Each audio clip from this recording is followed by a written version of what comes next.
When you tell a person it takes a village, you just deceive them into giving up their power and authority over theirs, their children, you see what I'm saying? Their house, and you've convinced them to relinquish some responsibility. And that's the last thing we need as it relates to parents and children, is for them to step back and relinquish responsibility. And let me tell you why they set us up with that village stuff. They, meaning these liberals. Because if they can get you to say it takes a village, and then you fade into the background because you're thinking communal, it takes a village, so less responsibility and accountability coming from me, you will then be more susceptible to giving them, the liberals who run academia, the school system, power and responsibility over your children. And what will they do? What they're currently doing. They want to force this whole homosexual agenda down their throat via the school system. They want to force this whole abortion issue down their throats via the school system. You see how you're set up? That's a setup. And listen, I laid that out clearly. And the proof is, you can go to any, and I probably know the best psychological mind on the planet. A friend of mine named David. He will validate that yes, that does condition you to separate yourself from your child, okay, and the responsibility that you have over your child. And here's what we know. And we see them trying to ram this stuff down their throats, pun intended, in school. That's the other proof that validates what I just said. But here's what you got to understand. See, this stuff is tough. It's a lot to this.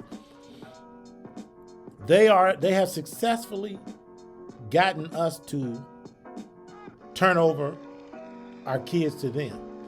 Why? Indoctrination. If I rule over my kids with an iron fist, and I'm talking about I put what needs to go into their minds, then they can't do it. You see what I'm saying? And they don't want that kid coming to them in high school or at the university and having to crack through this seemingly impenetrable thing that we've already put up here. You see what I'm saying? They want that kid coming to them as a blank canvas, okay? So that they can frolic and fool with it, that kid, and do whatever they want with his mind, and ultimately his physical and her physical body, which we kind of touched on that thing today a little bit. Hold on. So, people, understand. That's why you have to fortify your kids prior to school and being schooled, and particularly in the universities, because they're hoping to get that kid as a blank canvas so that they can do what they will with that kid.